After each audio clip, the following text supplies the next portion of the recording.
here's another reason why you want to take control of what you're doing. Everything kind of funnels into the only winning move is not to play the game. I don't know, guys. This whole thing sounds pre-recorded.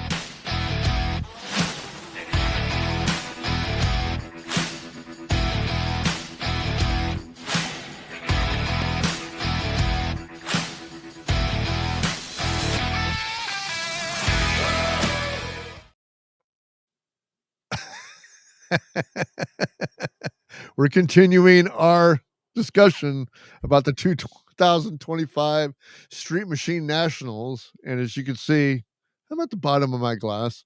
I'm not sure where you're at, Ken, but Top. are you at the bottom? Are you at the top of your glass? I've refilled since last week's show. I haven't changed or taken a shower, but I have refilled. Me neither, because I'm wearing the same shirt and everything. My wife's trying to get a little bit. She's going like, you might want to change the shirt tonight. I don't know, but that's just the way it is. I'm sure that it's a good thing that we don't have smell-o-vision, because we've both been outside all weekend and we probably stink. So with that pleasantry, what's the show about today? Well, the show about today is the continuing story of the 2025 Street Machine Nationals that you went to. And if you're lucky enough to be a Patreon subscriber, you're getting this early. So the Duchess is watching this on Monday instead of Sunday coming up, because we post this early for our Patreon subscribers. So if you want to go on to Patreon, you go to patreon.com/Weathers Soul and become a Patreon subscriber for a mere $3 a month. $3 a month. That's it. $3 a month. It's great. That's less than bail money. It's a lot less than bail money. You can't bail somebody out of the Minneapolis County or city jail for $3. That's right. And part of it is because it's burned to the ground. Anyway, getting back to St. Paul, Minnesota, the capital of the state, where there's very, very few things that you can do anymore. One of the things you can do is car shows. That's and Minnesota knows car shows. It's one thing they do extremely well at probably the most beautiful fairgrounds in the country. And I'm from Wisconsin, having escaped the tyranny of the Walz administration to Wisconsin. I still love going back there and going to these car shows, and the people there are great. So let's talk a little bit about people in car shows. Well, let's recap what we did last week. So last week, what we recapped is about the family atmosphere and about all the different types of cars and cultures that you found there, along with the activities that you did, like the autocross race that you lost $20 on. So yeah, you're light in the pocket, $20. So that's another reason. That's another reason why to join Patreon, because we got to keep, Ken in the money so he can keep participating in his autocrosses, right? I got gambling debts, is what he's saying. I've got gambling debts, and he's just rubbing that in. Just twist that knife, Bruce. I have a problem. But if you want to go back and listen to our prior show to get a recap on what we're talking about today, you just go back another week and go back to episode, I think it was 71, and catch our show from last week, and then come back over to this week, and you can hear some of the interviews and stuff that Ken had done, because I wasn't there this year. I was supposed to be there with my 72 C10 pickup that was supposed to be totally restored by now, but as life takes us drastic turns and silly turns, and the wife comes up with a to-do list on Friday, and it usually doesn't have anything to do with my restoration of my truck. So here I am sitting here talking to Ken about his fun weekend at the Minnesota State Fairgrounds. Correct. So there was a great show last week we did, and lots of information. It went by very quickly, so that was cool. There's a lot of action shots and videos in that show. Go check that out. This one, we're going to take a little different direction. We're going to talk a little bit more about just what it means, some of kind of the brotherhood and what you find at car shows, if that's what you're going to look for. If you want to go to a car show and look to be the coolest guy there and win a trophy, you can do that. There's certainly plenty of people that do, but really it's about the people at the shows. And no matter what kind of car you have or drive, you've got something in common with every other person there, is a love and a passion for, fire and horsepower and just style, performance, the whole bit. And the, my wife and I joke because we watched the movie Christine. If you don't know what it is, just go look it up. I'm not going to explain it. But we saw that as a documentary. That didn't seem like fiction to us. That or a horror movie. That was a documentary of a young boy in his car coming of age, and the trials and tribulations. It kind of took a turn. So if you don't know the movie, just go watch it. It takes a little. It veers off to the left a little bit, but that being said, some of these car shows are great to go to. There's people you only see once a year at the show. And there's people now I known for 30, 35 years that I see every year at the show. It's the only time we connect and talk. And these are two of the guys here that we're going to do interviews with, are people like that are I only know because of cars. Mhm. So one of the guys I went to college with, Corey Hanscom, we've had him on the show. He does some fractional. What did he call that? It was fractional C-suite, fractional Yes. employment, and he's an executive kind of guy, but also just a down and dirty car guy, gearhead like the rest of us. And him and I went to art school together, and he had a '72 Chevelle that was green with a 4-speed, centerline wheels, 15s on back, 14s on front. He had made his own wood oak shifter cover, for the top of the console. It was all made out of oak, and parts of the car were oak.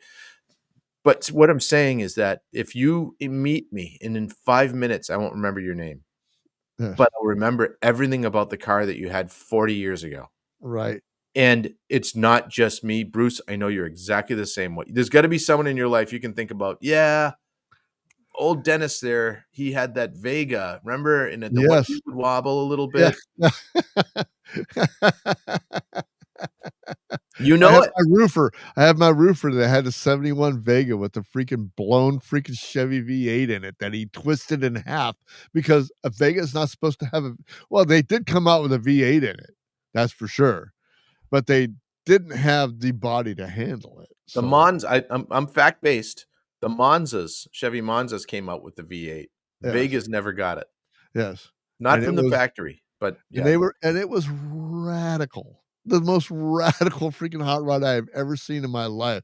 And I've been around a lot of cars. In fact, probably some of my favorite cars were like the GTO that you saw that we featured Oh in the yeah. last show. And GTOs, we had I remember cruising down First Street on a Saturday night. And I was a part of the Camaro club because my buddy had a Camaro and I wanted a Camaro, but I was part of the crowd, So I mean, I hung around with Steve, and Steve had a Camaro, and everybody else, had either Camaro or Firebird. But there was the GTOs, and the GTOs would come by, and they would be in a pack. They would be in a pack in a line, and they would be almost like the Thunderbirds, like in the Air Force, right? Yeah. And they were synchronized. And when they were cruising down, they cruised down, and they were synchronized, and they had their shit together. And man, let me tell you, there's something about a GTO that is just awesome. They sounded different. The people were different. The car was different. It was just different. And they were great cars. The GTOs, I mean, that's the original muscle car, the full-size car engine in the mid-size car. That's the first one that did it. And I like how GTO, that stands for, what it stands for. It's everyone thinks it's Gran Turismo Obligado. It's not. Right. It stands for Go to Oldsmobile because they made the 442, which I always found to be a much superior car. But the friendly rivalries are just part of the fun. Yes. Ford, Found on Road Dead, Yeah. Mopar, My Yeah. Old Pig Ain't Running. Yeah. There's one for Pontiac that we can't say anymore. There's one for Oldsmobile, but it's like reading War and Peace. There's just too many letters. But anyway, all these things happen, and you go to these shows and you talk to the people and you meet friends and you remember what they were doing. And this guy, hey, what'd you do to the car this year? I haven't seen you since you were from last year. So the two guys we have interviews with today that we're going to play, and we'll have a little commentary in between. One of them is the brother of my roommate in college, Corey Hanscom, and Steve Hanscom is his brother. And the guy's always been a cool guy to me. He was the older brother, right? So he already had a wife and a couple kids when we were in college partying and stuff. And he lived in Sioux Falls. We were in Minneapolis. So it's like a 3.5 hour drive. We went out to his car shows and he'd come back out. And he ended up, Corey and I built, well, it was Corey's car, this Monte Carlo. You'll see. We'll probably start with that interview in a minute. I'm just going to set it up. And we built this radical Monte Carlo. It's a really cool car. You'll see it. But we, I met Corey in art school because he had a 72 Chevelle 4-speed, and I just described a moment ago. So instantly, I'm like, ding! There's my friend in art school. I know he'll be good because he's got a Chevelle and he's a car guy. And he was just a hardworking student, put himself through college, every dime of it. And I was the trust fund kid that was getting it paid for by my folks. God bless them. I thank them for the opportunity. But so we were opposite ends of the spectrum as far as people in college, and we got to be really close friends because of cars. Now, because of cars, we that was the icebreaker. But then we got to be, it blooms into a great friendship. It happens so many times with people you meet at car shows. They might be the guy that give you the needle about driving your car. People that would rather push their Ford than drive a Chevy usually do. And that kind of thing. But you have some fun with it. And so his older brother, this car that we built, Corey bought it right. I think because he was about 6 months ahead of me in school, just because I had failed a couple classes and had to go back in college. Gee, why? And yeah, so I didn't exactly get the whole 4-year thing. For me, it was like 5 years, but no, that's okay. We got her done. But he wanted to buy this car, and he's like, hey, we had a deal. We'd each take the other person to go buy cars, old cars, to talk us out of it. That was the whole the whole purpose of me going with him is to talk him out of it. He knew more about the mechanical side of things. I knew a little bit more about the body and rust and that kind of stuff. So it was complimentary, but the idea was don't buy this car. Neither of us can afford it. No one can afford it. Right. So we go see this. It was a car supposedly from Arizona. It's 1971 Chevy Monte Carlo, pretty much stock. Ran okay, was pretty slow, but no rust, and it was in nice shape. I told him, I said, you got to buy this car. I think he bought it for $1,300. This is, I want to say 1991. And you could buy a running, driving 71 Monte Carlo for $1,300 in 1991. Back in the day.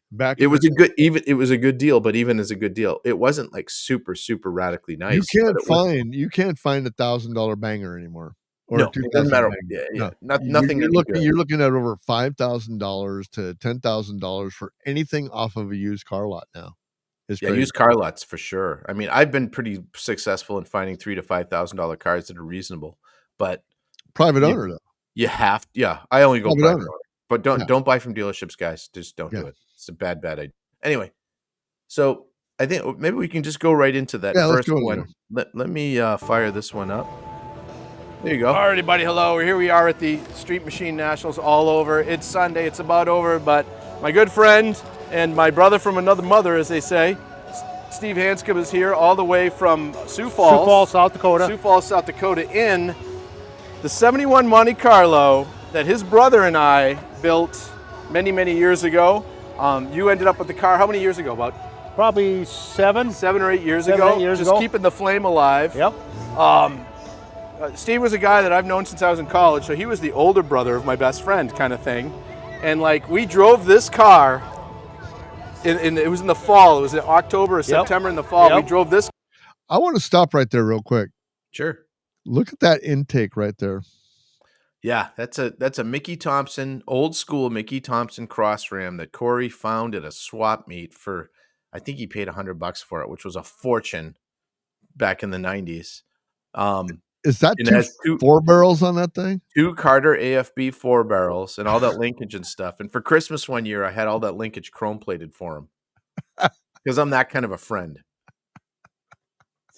So yeah, it's a pretty wild build. I mean, it's a 3 and you got to think of these days with. I mean, I'm from California, and gas is not cheap in California, and I'm sure that it's more expensive than it was in Minnesota, but still, you're gonna love this. You're gonna love this. I know where you're going. This is where everyone goes. That car gets 21 miles a gallon. You're shitting me. They're both 654 barrels, but because of that intake, it makes so much torque. it's like 400. We dynoed it. It was, I think it was 425 horse and 425 torque. It's pretty square, pretty even, but it doesn't. You'd make more horsepower with a different intake, but with those long runners, it makes a lot of torque, so it doesn't need much RPM to drive. And he's got a 331 posi rear end in it, so reasonable gears and a 4-speed. So you're not turning a whole automatic transmission. He'll get 22 miles a gallon on a trip. 22 miles a gallon. Wow. Regularly. That's not like crazy. driving through Nebraska with a tailwind, behind a semi. Just that's what it gets. It's got a 20-gallon tank, so you can almost drive across the country. And how fast is this thing? Very. So scary or very? It's not scary fast. It's when Corey built the suspension and stuff, it's all polygraphite suspension work. It's lowered a little bit. It's got real thick sway bars. We put a Camaro Z28 steering box in it, so it's a quick ratio steering too. Right. Yeah. And of course, the motor. I mean, we built this car 30 years ago. Wow. This car is 30. It's got tens of thousands of miles on it, and it still looks great. It still runs perfect. Crazy. Let's continue. Yeah, continue Car on. with a crack block 307 out to his house from Minneapolis, 3.5 hours away. Switched motors over the weekend, and drove it back home. This is real Americana here, and Steve's just one of the great people I've ever met in the Midwest. So I appreciate him coming. He spent the time with us this weekend. It's been great. So let's talk about the car a little bit, starting right here in the front. This doesn't look like a Monte Carlo. What did we do to it? Ken and Corey took 70 Chevelle headlights and grille and put it on the Monte Carlo. Turned this 71 into a 70. That's all Monte Carlo, but this is Chevelle and Chevelle. Right. Then they didn't stop there. They had to switch over to the dash, and they cut this up out of a 60 Chevy and put that dash in there. So to give you an idea, up there is another Monte Carlo. I'm going to walk up. We're going to walk. Now I got to stop you right here, because you're like, what's the guy that played Frankenstein? How many guys played the Dr. Frankenstein? Oh, yeah. You guys are like the Frankensteins of custom cars, right? Frankenstein. That's Frankenstein, right? Because basically, Ken, you're in the manufacturing business, and you do custom stuff for motorcycles and stuff like this. So this is your passion. Yeah. So the creativity that you have to even think about putting a 59 or 60 instrument panel into a Chevelle or Monte Carlo, and take the headlights from a different Monte Carlo and a Chevelle and build the front end is something that's only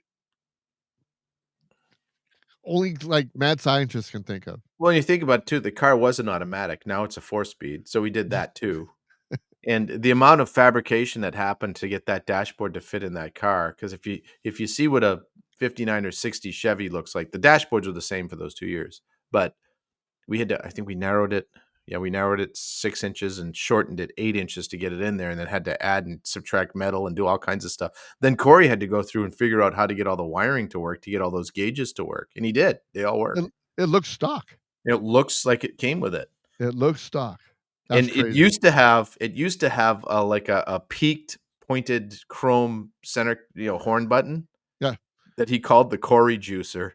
He said, "By getting an accident, I've been stuck like 6 inches out." It was crazy, but yeah. So we did that whole interior like that, and it's just one of those cars that's really, really subtle. If you're just walking by it, you don't even notice it's anything's different. But this is, to get that front end to work, we had to cut a pie slice out of the top of the front fender, that beautiful line that goes over. We had to cut that back 3.5 feet and make it taper down, because the Chevelle front end set half inch lower.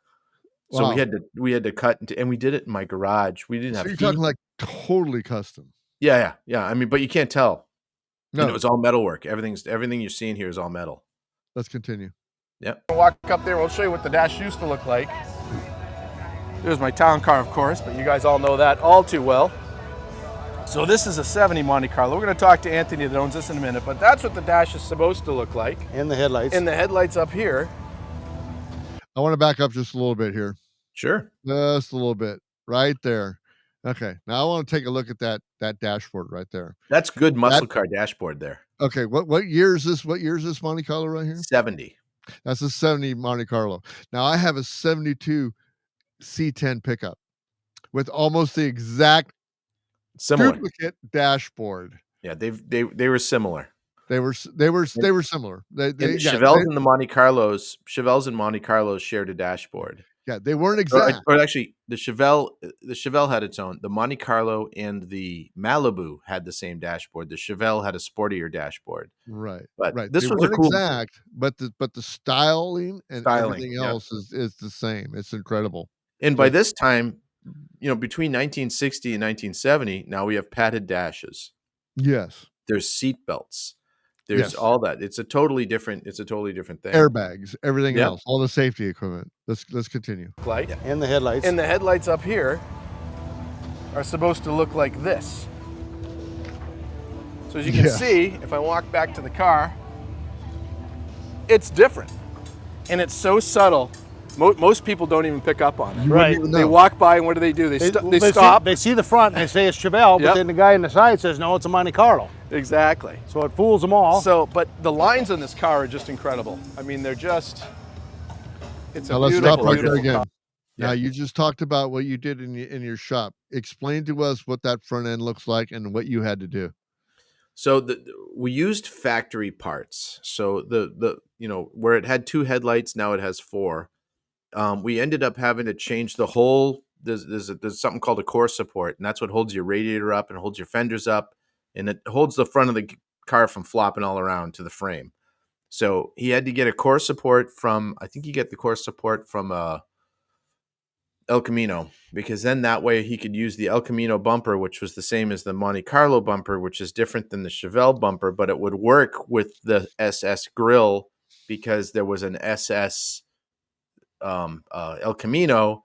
It But there was totally has never that line. It totally has that line. Yep. So I'm the looking front. at that right now. Once you said El Camino, I went like, that's the line Yep. that I'm So seeing. we had to make that change, and that was one of the things. This is a cool picture where you stop too, because the rally wheels. It's just some little deals that you do, and see, Corey has the same degree as me. We both had product design, and we're both illustrators. He's an amazing artist, and so little details like these are Chevy rally wheels. Okay, big deal, right? Yeah, chrome Chevy rally wheels. Yeah, Looking at it yeah. now, if you look at the picture closely, if you're listening online, go watch this because this is not going to be anything. See how there's like a seafoam green reflection into Yes. the wheel there.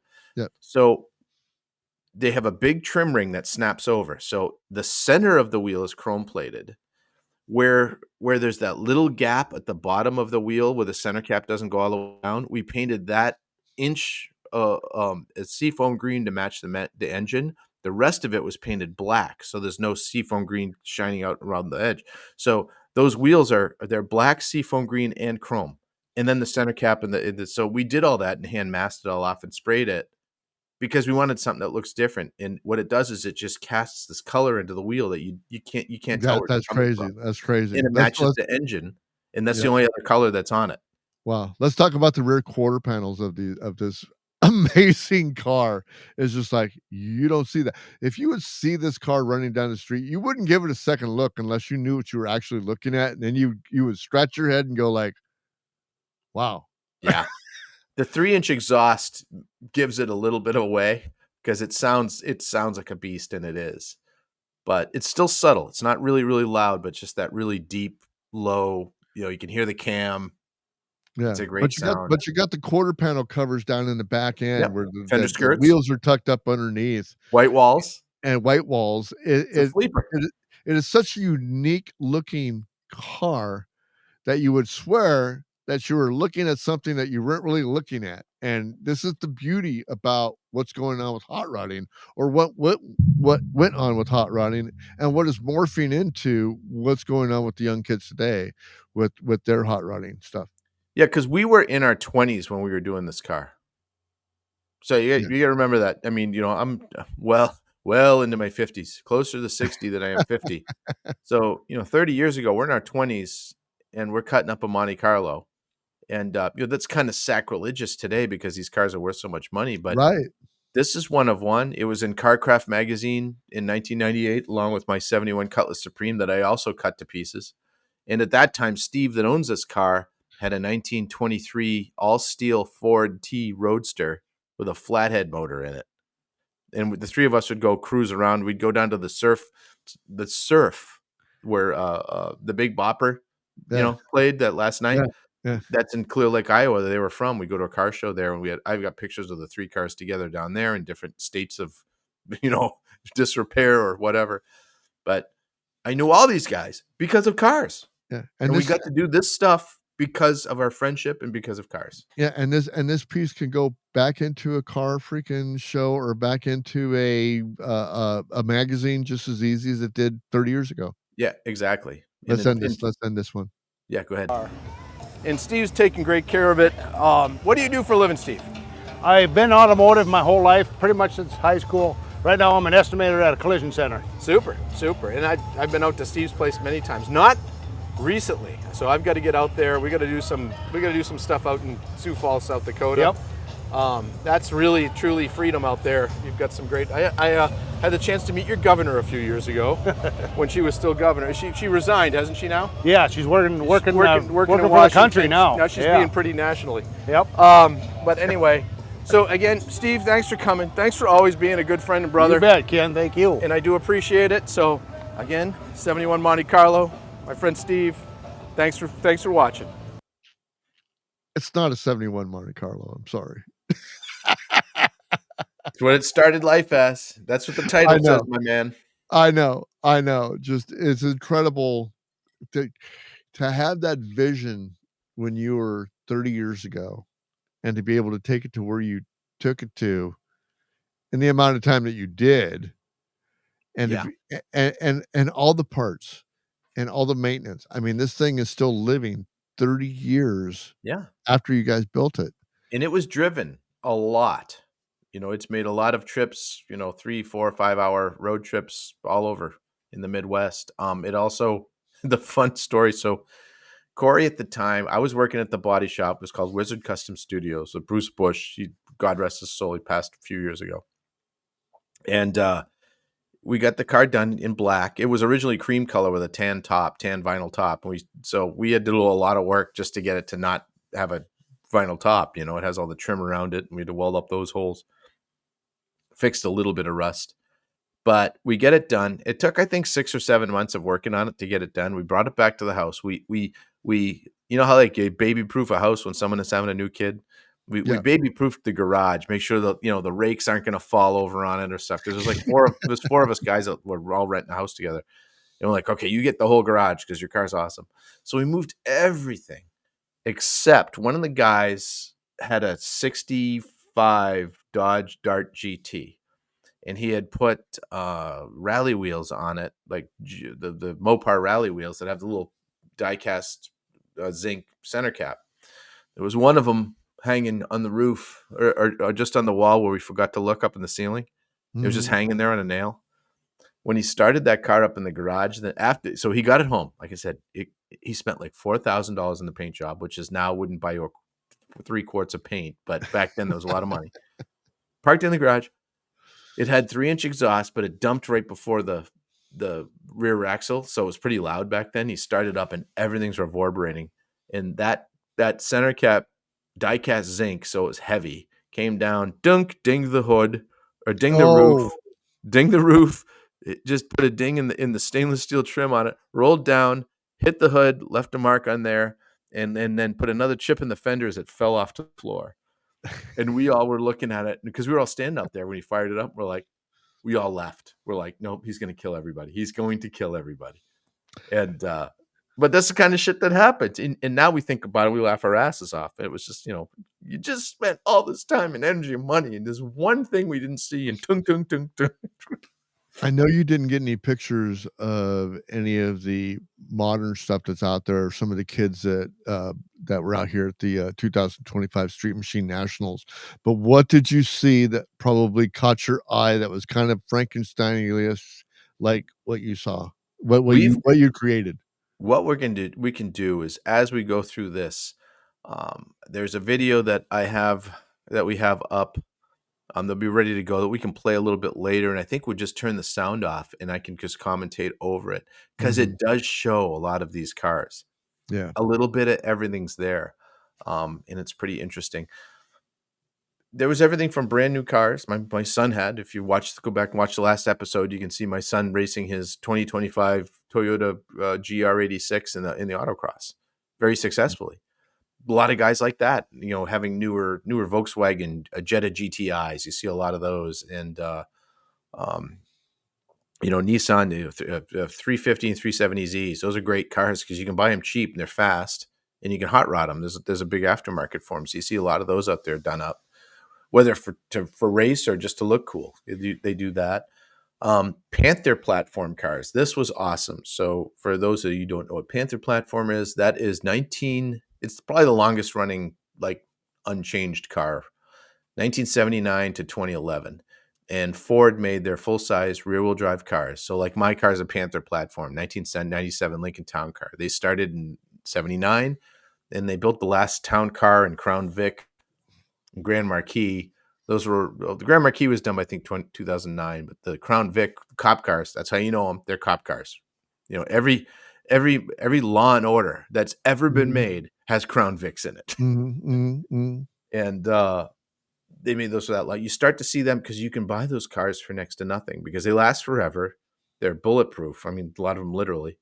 And there's now a pretty big aftermarket for them. And some of these guys are really making these things into something special, slamming them down. You and me are old school. We're like 4-doors. Who wants 4-doors? But if you're under, 4-door was like a 4-door is like, dude, you got a 4-door. it's like that's not even right. You could get a Chevelle 4-door. What are you trying to do? You got a Ford Fury, dude. You got a Ford Fury 4-door, right? What are you doing? Yeah, it's like it's 4-doors. It sucks, but now it doesn't. And kids today, other than us old guys, they don't care about 2-doors or 4-doors because they never had the 2-door, GTOs or a 65 Bonneville 2-door that was just an absolute sleek piece of artwork. But the 4-doors look good too, and you can get those like for a minimal amount of money. So you see them, and they're doing it, which is a great thing. What I like to see at these shows too is the family. These are family events, and it doesn't mean they're just like, oh, happy and it's all, hey, it's Care Bears and Snuggle Buddies. No, it's families going out and tearing up the track, out doing burnouts. There's a burnout competition I didn't go to, but I just didn't have time to that this time. But doing fun things with cars in a safe way that isn't on the street. And you can do that. And as of late, since COVID, when a lot of those like city takeovers, a bunch of people get in there, you see them doing donuts and hanging out of the car, and someone always gets hurt. That isn't car guys. That's not car guys. That's just people that get a car that's powerful. It'll do that. Almost always, they have no idea what they're doing. That's just why they get out of control, and it's terrible. So shows like this. First of all, there's those guys are there too at a lot of these shows, but they learn real fast. They don't know what they're doing. Then they want to learn how to drive, and that's a really interesting thing too because you can get taught by people that you meet there. Right. Yeah, it's really interesting because, like I said, when I went to the back to the 50s, there were so many customized cars like you had mentioned, the Monte Carlo the Monte Carlo Chevelle, whatever you want to call it, was there. And I haven't seen anything around here. Of course, we have, we're out here in California, all they talk about is the sideshows and stuff like that. But basically a lot of kids out here are just, they're into the road racing. They're into the to the autocross. They're into you guys have some great tracks out there. Yes, that you absolutely. go to. Absolutely. And I don't know what the cost is out there, but that gets expensive. Yes. It's not cheap to have a track day. For a lot of reasons, a track, I can't imagine what like Laguna Seca has to pay in insurance in California. It's crazy. It is crazy because you have to jump through so many hoops. You have to sign so much paperwork. And the liability is just crazy. I mean, to insure any type of car that is like, my classic, my 72 or my 74 or any type of race car, they just won't do it. And if you have to, it's going to cost you $1 million. It Yeah, really is. It's not cheap. So I well, mean, because government doesn't. Well, oppressive government doesn't want this kind of fun happening. right, It, right, because it's you have to be you have to you have to be intuitively, creatively, um, ingenious to keep yeah, things going. And yeah, you solve problems, and it's you know we always mentioned Vice Grip Garage, and I'll plug him for as long as you want. Keep plugging him because hey, you should come on our show. yeah. You should come on. He Exactly. shows just what you can do with some knowledge. Now he has an enormous amount of knowledge about how to get stuff running. Of It's course pretty he is. amazing. Of But course he is. a lot of this, what he does at that show, he just so you guys go Vice Grip Garage, go watch it. But he'll fly out somewhere or drive out somewhere to middle of nowhere where there's a car that's been sitting for 30 years, and he'll fire it up and drive it home 600 miles or something. And the trials and tribulations about it. Each one of his videos are an hour to 2 hours long. They're great, Right. but these shows like this Street Machine Nationals, there's hundreds and hundreds of guys that did that same exact thing just to get to the show. Mm-hmm. They had the car sitting in the back 40, and they're like, let's just put it together. There was the guys have had there was a guy with a van there that had a tree grow through the door of it. I Right. believe I might have mentioned it before, but he just Yeah. left the tree in there and just cut it on the top and bottom, and that's his door handle open and close the door because he couldn't cut it out of the handle. But it was so cool. Leave it. You can do stuff like that and pull it off. Everything doesn't have to be a shining show car like we just showed you. That is, of course, people would like to see it. I like shine, but there's barn fresh. There's patina, they call it, which isn't my favorite, but it works, and it works for some people. And what you want and what someone else wants is totally different, but we're all doing the same thing. At the end of the day, we're trying to figure out how does that distributor work? Where can I get hubcaps like that I wanted, that I saw when I was a kid or whatever? Mm-hmm. And the stories of the cars, every person has a story.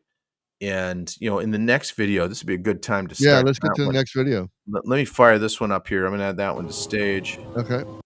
So this, again, you meet people through cars, and then sometimes you don't see them for many, many years or decades in this case. And when you do see them again, you pick up where you left off. So this is my friend Corey Hanscom's best friend in high school, Anthony Jurin, and he's going to tell you about this Monte Carlo he has, which is as stock as he could keep it. All right, guys, we're back.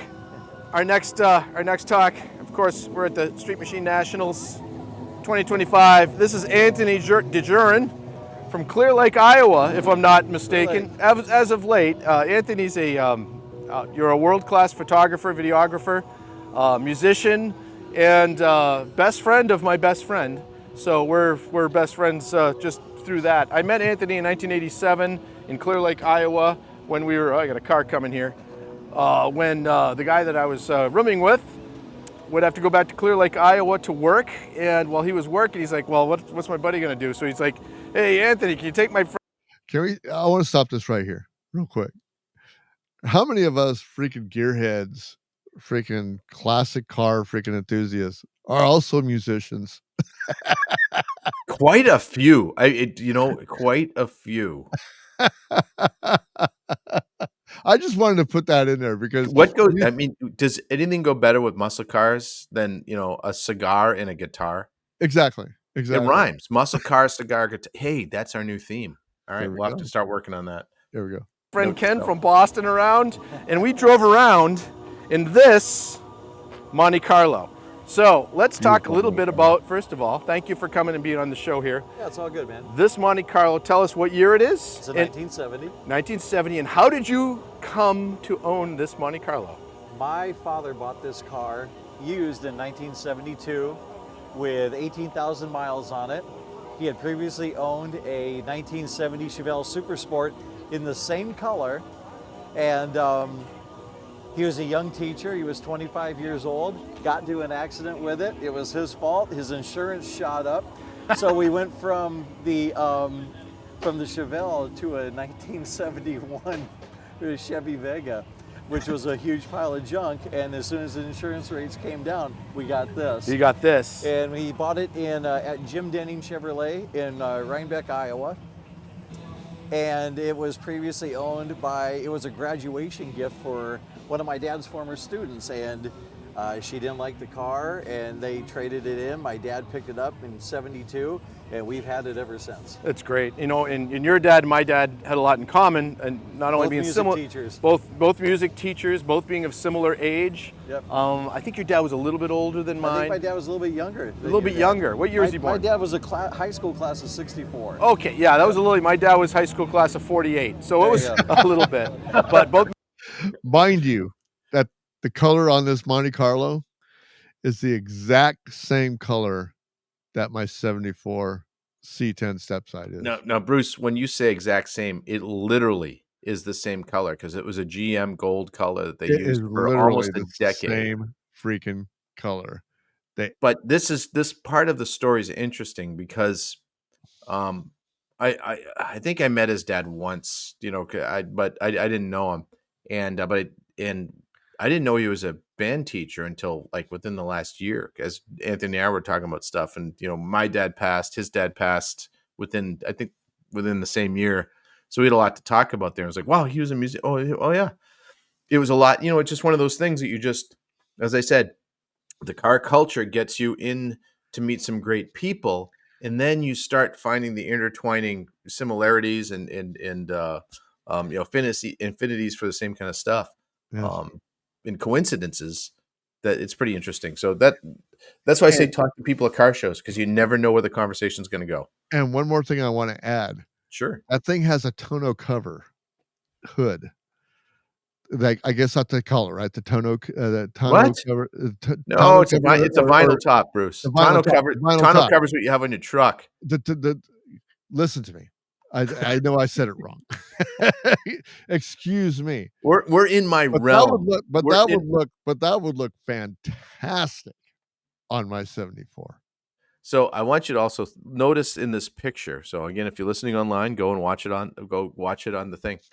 See how there's the black vinyl top, and there's a little bit of a gap, and it's gold around the edge. Yes. That was a special option in that year. Now, if you had an Oldsmobile Cutlass, that's just the way it was. That's in called a reveal. It's called a reveal.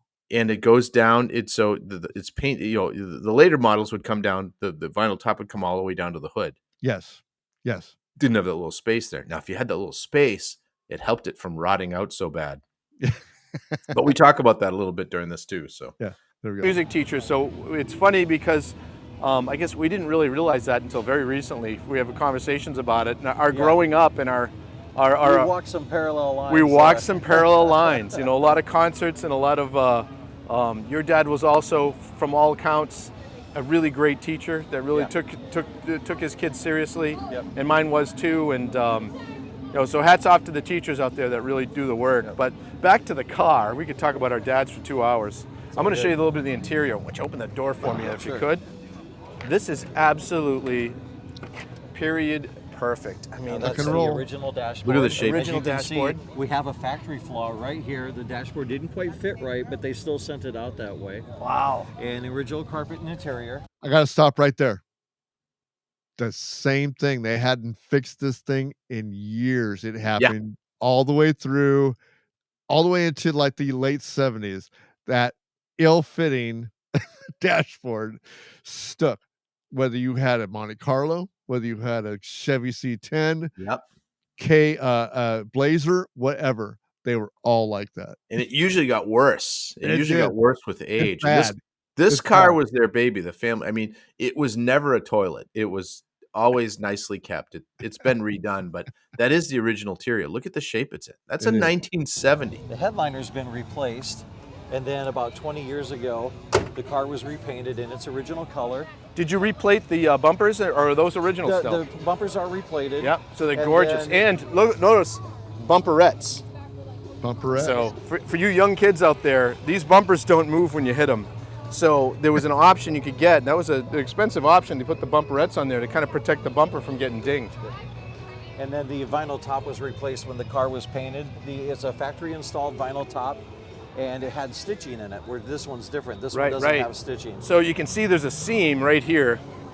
And so the newer versions don't have stitching in them. And even though it isn't original, it's better because the stitching, that's where the water seeped in. The stitching was starting to come out on the top when my dad redid that. In these cars, this is what's amazing. So when the stitching would come out, water would get in here, come down underneath here, and then rot everything out. And if you look down in here, you can see Yeah, right here. You can see I can see there, just a little spot right there. where yep. You can just see a little bit. I'm trying to get some of the reflection out. Just a little teeny bit of rust. Now, And only a hot rod guy or anybody that was inspecting cars would see anything like that, right? Yeah. And then we have to point it out because we're anal. Because you don't want any rust. I mean, and this is in Minnesota where cars fall apart, falling, running down the road. And this is an Iowa. This is an Iowa car since it was new. Yes. So this never was a California car. So to have it in this condition, it's incredible. They're very, very rare. Yeah. Let's finish this up. now that'll last literally forever the way you drive the car. I mean, this doesn't see winter. You know, this is a show This car car. goes away in late October and doesn't come out until April. Right. So- But look at the lines on that. It's gorgeous. This was Chevy's personal luxury car. Yeah. So equivalent to the Cutlass Supreme from Oldsmobile. Buick had the Like the Skylark. Skylark, and Pontiac had the Le Mans, like the luxury of Le Mans. Remember that? It was the businessman's muscle car. Exactly. It wasn't the Lincoln that you have. No. Because the Lincoln that was the CEO's car. Right. That was the old man car. That was the take your wife out to dinner and impress your friends car. This was the cool muscle sales car, executive. the The cool guy that sales was yeah. the cool sales executive that was on top of his game. He got the Monte Carlo. Big car. Basically the leg spreader. Yeah. Yeah. The panty droppers got the Monte Carlo. So the higher end cars were the Cadillac Eldorado, the Oldsmobile Tornado, but these were basically it was a 4-door Chevelle frame, which is 4 inches longer than the 2-door Chevelle, and then they moved the engine back. Can we show them just how big of a? Yep. It's a 350 V8 in here. It's Makes not plenty pretty of under power, here. but because they had the extra space,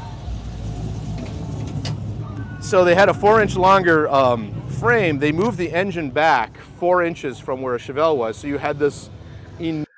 Look at that cowl. Yeah. The fan shroud. It's a fan wind shroud. tunnel. Because the engine was so far back in the car, you had to have some place so that everything could cool itself down. Is that correct? Well, so the way this works is you have your fan sticking off the front of the engine like all cars did. And to get the air to suck through, if the fan's it's 3 feet from the radiator, it's not going to do something. So they had this huge shroud, and it's literally a half of a 5-gallon drum. And there's nothing in between there. It's just air. It's just air.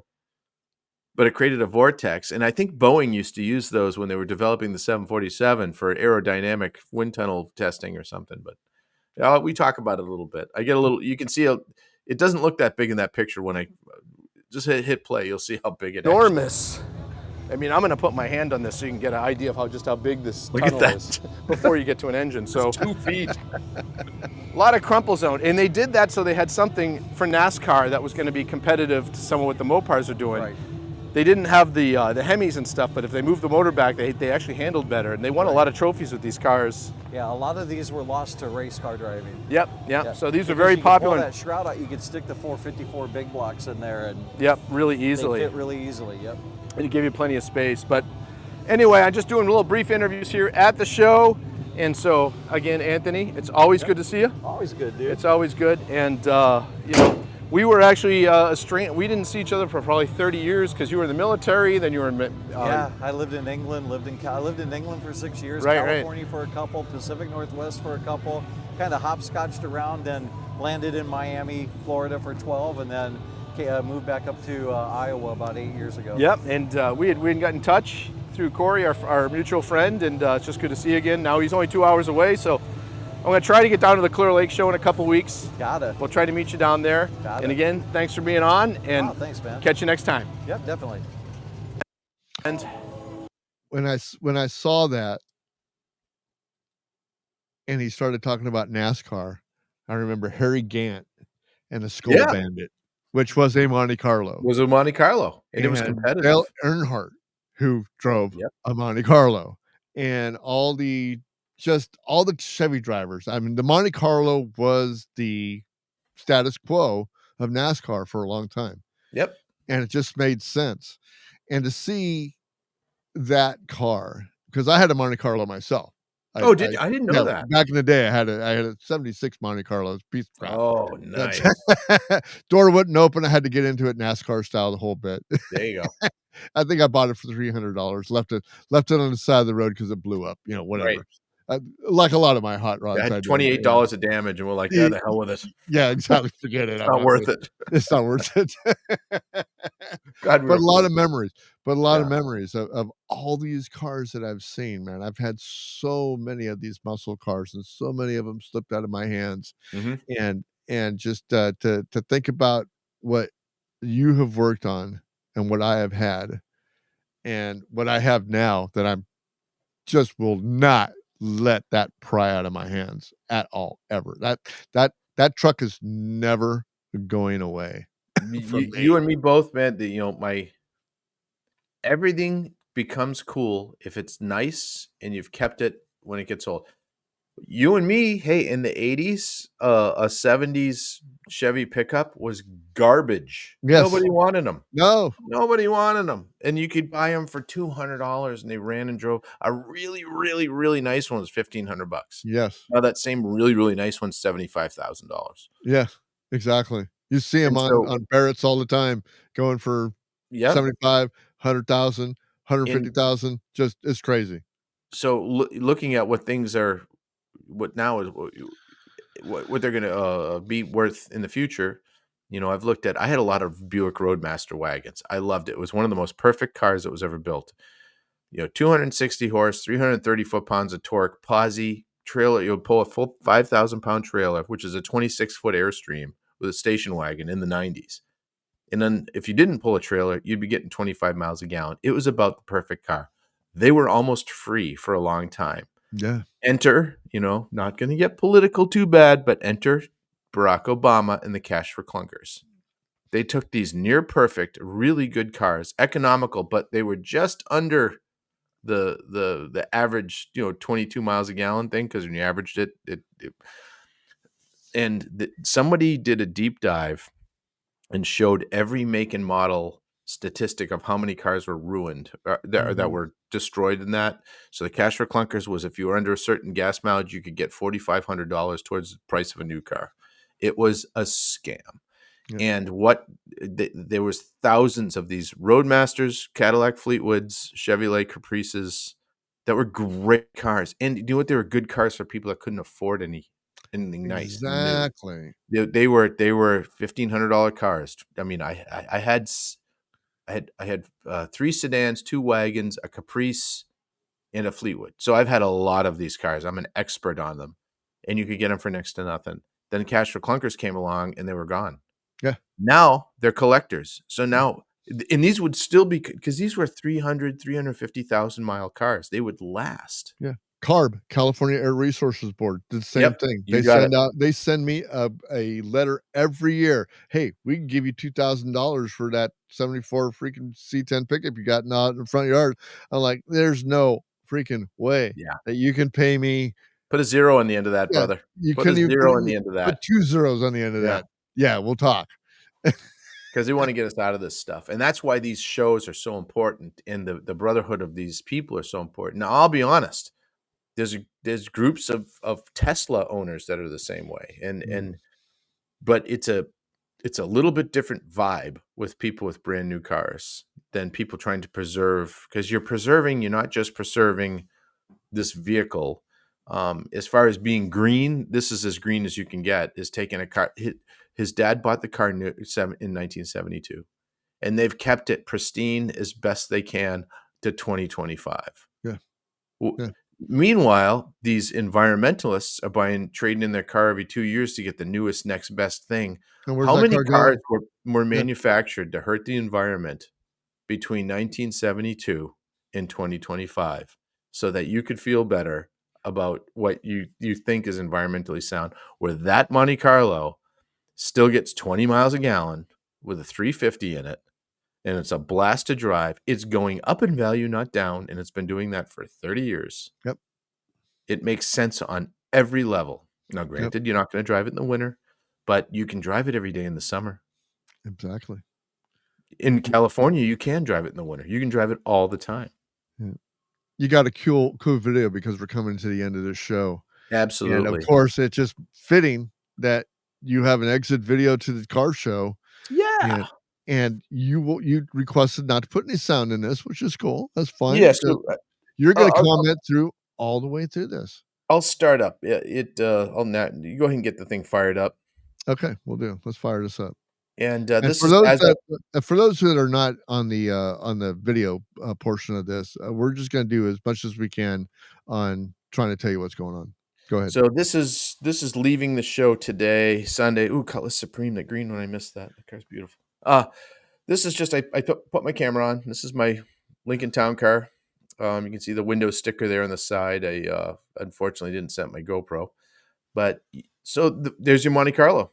Yeah. If you want to pause and go back, let's because you go can back a show little them what your Monte Carlo looked like. So there, and it's gold. It's the same color, right? There it is, right there.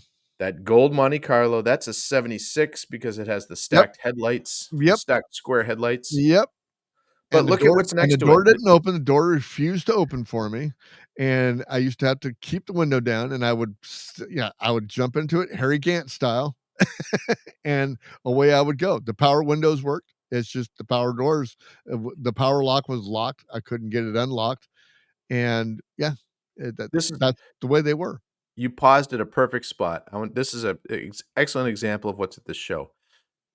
Monte Carlo. Right next to it is a 1975 Ford Torino, and then next to on the other side of it, it looks like a 51 Chevy.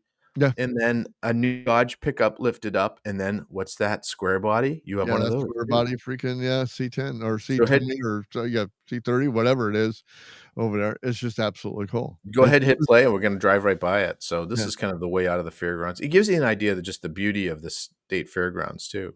Yeah, there we go. That's your truck there, but yours is going to be cooler because it's two-wheel drive, right? And mine's a step side, so which means it's way cooler. Yeah, you get extra points for that. Yeah, I'm super jelly about that truck, by the way. So as we're moving through, El Caminos, a lot of El Caminos this year, a lot of square bodies. There's a Blazer with the Blazer there, and then right here, stop. What's that? It's a brand new 2025 Dodge Charger. That looks like a Charger. Yeah, exactly. Yep.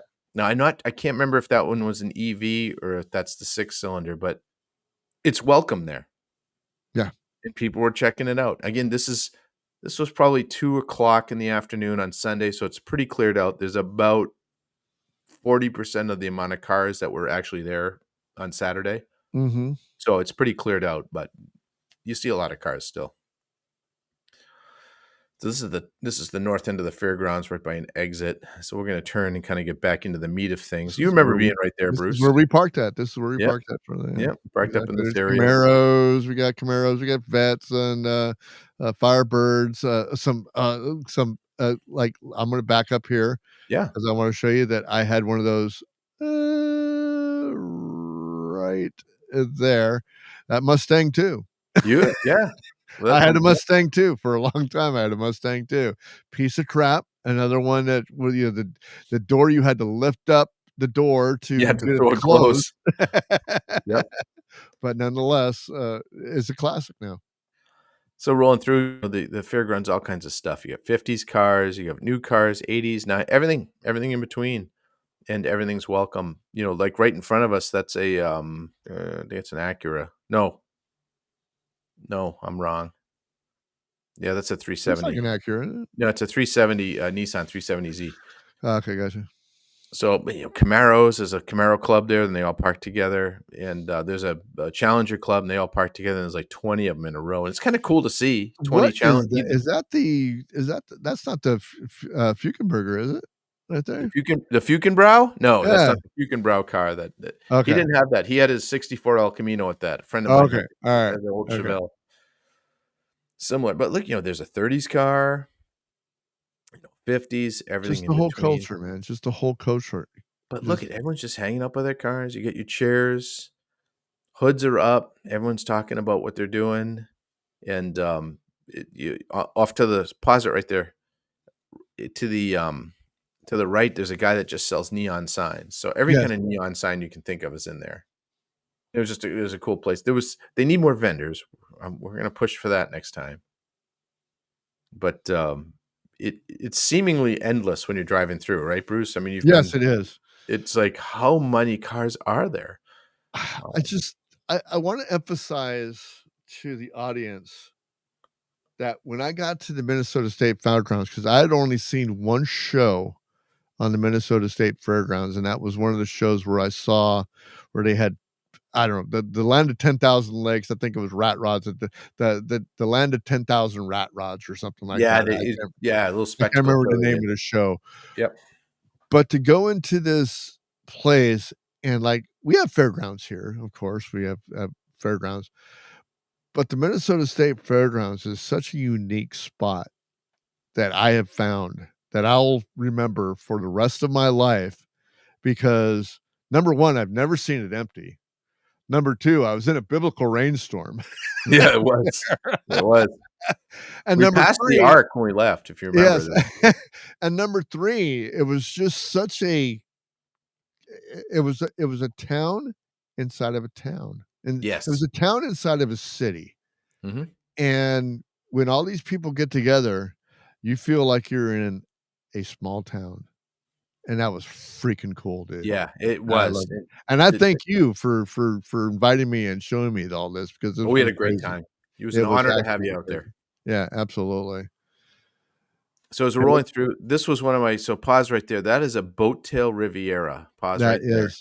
This is one of the neatest cars, and it was the last hurrah of the muscle car area that of the Virgil Bill Mitchell's styling house.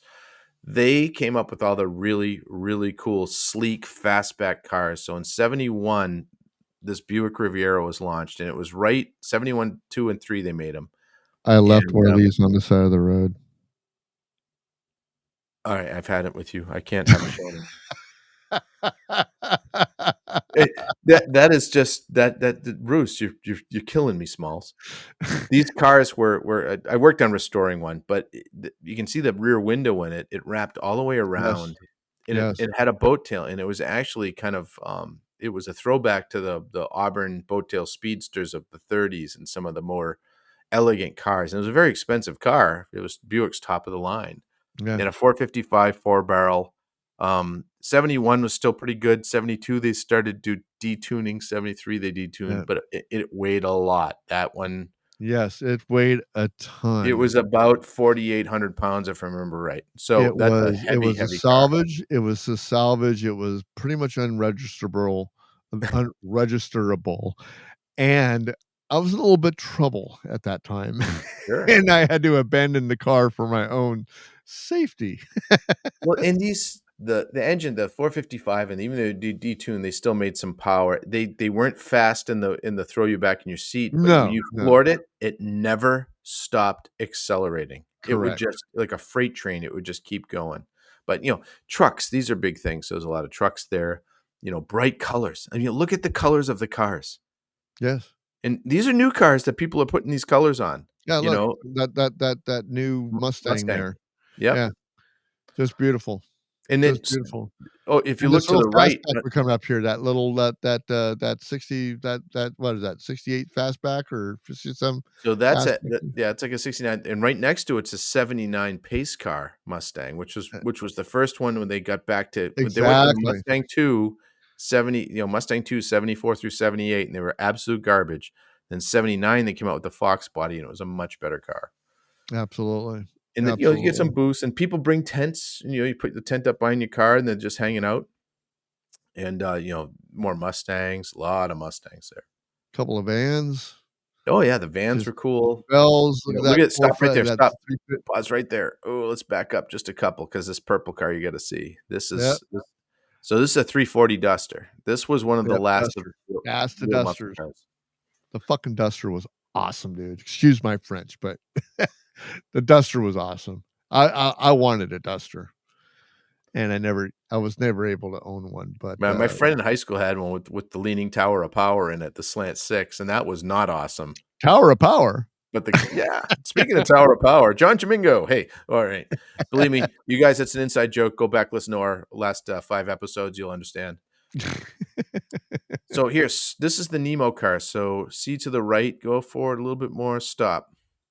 So Finding Nemo, that is the Kia I was talking about earlier in the show. That this guy has look at how much work went into this. The fenders, the slam down, the paint, the wing.